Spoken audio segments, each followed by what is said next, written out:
Hello Radha सोन family, कैसे हैं आप सब। उम्मीद करती हूँ आप ठीक होंगे। चैनल को लाइक करें, सब्सक्राइब करें। आपके पूरे सहयोग की ज़रूरत है, कृपया करके आपकी सही सहयोग दें। आपका दिल से शुक्रिया होगा। राधा स्वामी जी, राधा स्वामी जी, राधा स्वामी जी।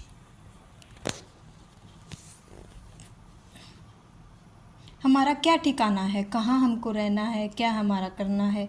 आपको कभी सोचा है, मालिक ने हमें दिल दिया है, लेकिन चाहने हमें हजारों लाखों दे दी हैं। यह इच्छा कभी पूरी नहीं होती है। अगर मन की एक इच्छा पूरी होती है तो दूसरी जग जाती है, तीसरी जग जाती है, चौथी जग जाती है। ऐसी ही दसों इच्छाएं जगने लग जाती हैं। 10 पूरी होंगी तो 20 जगने लगेंगी, 20 पूरी होंगी तो 40 जगेंगी। तो हमको बोझ के नीचे हम आए हैं और कोई नहीं आएगा। मन को कंट्रोल करने के लिए ना तो जाने कौन कौन से उपाय किए हैं। ऋषि मुनियों ने घर बार छोड़ दिए हैं, ना जाने कौन कौन से तरीके अपनाए होंगे। और अपना घर छोड़ के बाहर का खाना और उनके कर्म भी ले लिया है। ना जाने क्या क्या किया होगा। वो सबसे बड़ी और सबसे उत्तम युक्ति कौन सी है, जो नाम की युक्ति है। भाई आजकल तो पता ही नहीं है कौन कौन सी फिलोसफी अपनाई जा रही है। कोई किसी से ले रहा है, कोई किसी को दे रहा है, बस यही चल रहा है। लेकिन जो असली रास्ता है कोई नहीं नज़र में रख रहा है। हमने असली ऊपर अपनी नज़र रखनी है। और असली मुकाम में अब बाबा जी महाराज जी ने फरमाया है कि देखो, आप सोचते हैं कि मन, हमारा मन है, एक इच्छा है, आगे रखता हूँ, यह इच्छा पूरी कर लेंगे तो हम इच्छा की पूरी कर लेंगे तो हमारे अंदर अलग सा मन हो जाएगा। और 1 2 3 4 मन में आते हैं। भाई नहीं, मन एक ही है। कबीर साहब ने फरमाया है, कबीर मन एक है, पावे वहाँ मर्जी लगावे, पावे गुरु की भक्ति पर कर पावे, विषय कमाए। यही बात वही विनती की मन को हमें समझाना है, मन को एकाग्र करना है और हमारे पूरे ध्यान देते हुए इसको मन को बिठाना है, स्मरण में वश में करना है। बड़े बड़े महाराज जी फरमाया करते हैं, रूठ गए, पलित हो गए।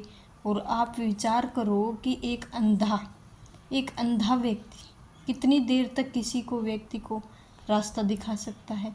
यह सोच विचार तो हमारे अंदर भी आनी चाहिए। फिर उसके बाद अगली कड़ी में फरमाया करते हैं, नकली मंदिर मस्जिद में जाएं और सद अफसोस है, कुदरती मस्जिद का साकिन दुख उठाने के लिए है। अब यहाँ पर नकली मंदिर लफ्ज़ इस्तेमाल कर रहे हैं। अगर यह लफ्ज़ इस्तेमाल किया है नकली मंदिर ने, तो क्या कोई असली भी होगा। हमें फरमाते हैं, भाई देखो, मंदिर का अगर हमें पूरा अर्थ निकालने के लिए, मंदिर क्या अर्थ है, मन के अंदर, इसको हमने शॉर्ट कर दिया है। मंदिर मन के अंदर, गुरुद्वारे की असली अर्थ है, हम शॉर्ट में कहते हैं गुरु का द्वार। क्या नज़र में रखते हैं, मंदिर का अर्थ है मन के अंदर, और हम अंदर जाते हैं। अंदर तो हम जाते नहीं हैं और हमें करते रहते हैं, बाहर से करते रहते हैं। इंसान के अंदर जाने का वक्त नहीं है। जब बाहर खड़े मंदिर में कर रहे हैं तो इंसान अंदर जाकर व्यक्त नहीं कर मिला है, क्योंकि इसीलिए बाहर मंदिर बनवा दिए। हर चीज़ किसी न किसी चीज़ के संबंध में जुड़ा हुआ है। जैसे हम रसोई में जाते हैं तो रसोई का क्या ताल्लुक़ है, हमारे खाने पीने के साथ ही, रोटी बनाने के साथ है और सब्जी बनाने के साथ है। इसका ताल्लुक़ हमने साथ साथ जोड़ा हुआ है। जब हम कोई भी काम करते हैं तो उसका ताल्लुक़ हमारे ऑफिस के साथ जुड़ा हुआ है, या हर किसी चीज़, किसी न किसी चीज़ में ताल्लुक़ जुड़ा हुआ है। और मंदिर का भी हमारे मन के साथ जुड़ा हुआ है।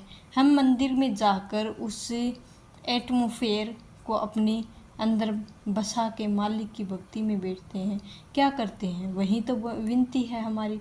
घंटा खड़काते हैं, प्रसाद देते हैं, कार्रवाई पूरी करते हैं और फिर आ जाते हैं। ऐसे मालिक मिलेगा।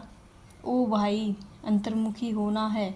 हमने ज्ञान ध्यान तो जानिए अनथ कहावे, सो पहले विनती की सार। रास्ता जितना भी है बाहर का नहीं, अंदर का रास्ता होता है। बाहर का ज्ञान लेकर आप गुणी ज्ञानी अपने आप को समझने लगते हैं। जब आप सरोवर पर जाते हैं तो सरोवर का मकसद क्या था, जब कोई व्यक्ति अगर थका हुआ है, सुस्त पड़ा हुआ है, तो वह मालिक की भक्ति में बैठना चाहता है, तो सरोवर का मकसद सिर्फ इतना ही है कि वह नहा धोकर मालिक की भक्ति में बैठा जाए। बस इतना ही मकसद है। हमने तो उन्हें एक शक्ल दे दी है, जी यहाँ नहाकर ऐसे हो जाते हैं, वैसे हो जाते हैं। एक तरफ हम कहते हैं कि मालिक की कण कण में मौजूद हैं, हमारी दूसरी तरफ हम मालिक को चार दीवारी के बंद बोल देते हैं। क्या मालिक चार दीवारी में रहता है? थोड़ा सोचकर विचार करो। हमें विवेक की ताकत दी हुई है। अब हमें आज का सत्संग इधर ही फिनिश करती हूँ, क्योंकि मेरी थोड़ी तबीयत डाउन है और इसीलिए मैं आज का सत्संग इधर ही समाप्त करती हूँ। राधा स्वामी जी। जी राधा स्वामी जी। जी राधा स्वामी जी।